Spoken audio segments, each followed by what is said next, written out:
নমস্কার বন্ধুরা, সকালে টিফিন নিয়ে হাজির আমি ইন্দ্রাণী। আজ বানিয়ে ফেলেছিলাম সর্ষে শাক, বাটার সর্ষে শাক। আর দেখো কিভাবে বানাচ্ছি। তার জন্য গরম জলে নুন জলের মধ্যে বা সর্ষে শাকগুলোকে বয়েল করে নেবে একটু সামান্য। নেওয়ার পর জল ঝরাতে দেবে। এদিকে করার মধ্যে এটা সম্পূর্ণ বাটারে রান্না হবে, তাই একটা পেস্ট রেডি করতে হবে। একটা পেঁয়াজ, 3-4 কোয়া রসুন আর 3টে কাঁচা লঙ্কা।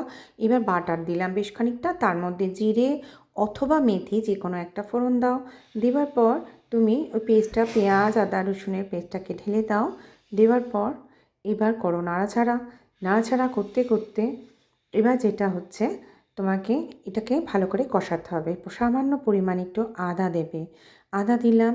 দেওয়ার পর আবারও কষালাম। এইবার ঢেলে দেবো ওই পেস্টটা, সর্ষে শাকের পেস্টটা ঢেলে দিলাম। দেওয়ার পর আবারও করবে নাড়াচাড়া। করতে করতে লাস্টে যখন শুকনো শুকনো হয়ে আসবে তখন দেবে নুন। আর শাকের জিনিসে জানোই তো বন্ধুরা, মিষ্টি না দিলে ভালো লাগবে না, তাই দিতে হবে তোমার পরিমাণ মতো। যে যেমন মিষ্টি খাও সে অনুযায়ী একটু মিষ্টি দিয়ে দেবে। আর সর্ষে শাক আর মাকাইকা রুটি জানোই তো সবাই, কিন্তু আমি বানিয়ে ফেলেছিলাম এখানে ওটসের রুটি।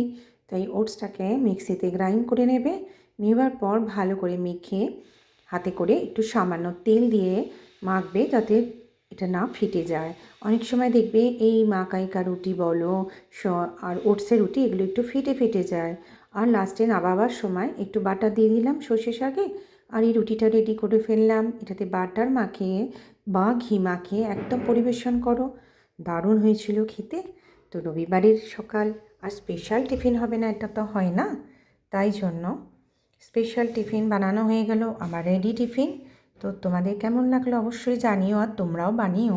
শীত চলে যাব যাব করছে, তাই শীতের সবজিতে শীতকালে খেতেই বেশি মজা লাগে।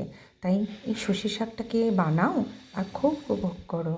তো সকালে টিফিনে এটাই ছিল, সর্ষে শাক আর এই ওটসের রুটি, পায়েস আর ফ্রুট জুস আর ডিম সেদ্ধ। তো তোমাদের কেমন লাগলো অবশ্যই জানিও আর বানিও। খেয়েও। টাটা।